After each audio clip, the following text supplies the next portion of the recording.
नमस्ते अनि हार्दिक स्वागत गर्न चाहन्छु दर्शकबिन्दुहरू। फेरि पनि तपाईँलाई मेरो भिडियोमा स्वागत गर्न चाहन्छु। आज भने हामी बालेन्द्र शाहको टिममा को मन्त्रीहरू बन्दैछन् त्यो कुरा सर जान्नको लागि हामी उपस्थित भएका छौँ। आज राष्ट्रपतिले नेपालको संविधानको धारा 76 को उपधारा 1 बमोजिम बालेन्द्र शाहलाई प्रधानमन्त्री नियुक्त गर्दैछन् भने बालेन्द्र शाहसँग मन्त्रीमण्डलको रूपमा को रहनेछन् विशेष गरी हामी चर्चा गर्नेछौँ। त्यसैगरी बालेन्द्र शाहको टिममा गृहमन्त्रीको रूपमा सुदन गुरुङ रहनेछन् भने अर्थमन्त्रीको रूपमा डाक्टर स्वर्णिम वाग्ले रहनेछन्।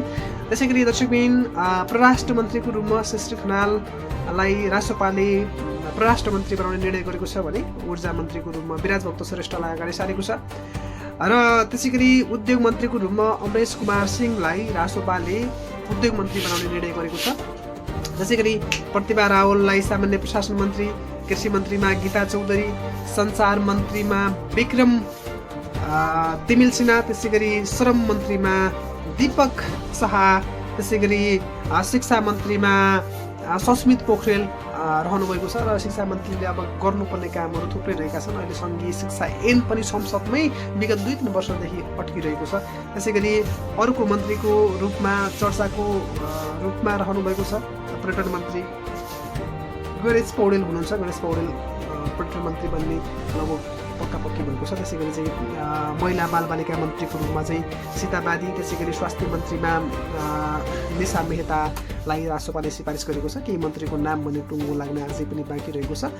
विशेष गरी कानुन मन्त्रीको रूपमा शोभिता गौतमलाई अगाडि सारेको छ भने सामान्य प्रशासन मन्त्रीको रूपमा प्रतिभा रावललाई अगाडि सारेको छ। त्यसैगरी भौतिक पूर्वाधार मन्त्रीको रूपमा सुनिल लम्साललाई राष्ट्रपाले अगाडि सारेको छ।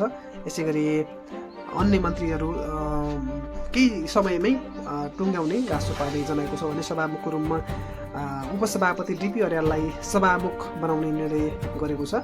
त्यसैगरी बालेन्द्र शाहको टिमले धेरै मन्त्रीहरूलाई नबनाई थोरै मन्त्रीहरू बनाउने निर्णय गरेको छ। यसप्रति अहिलेको सरकारलाई हामी शुभकामना व्यक्त गर्न चाहन्छु।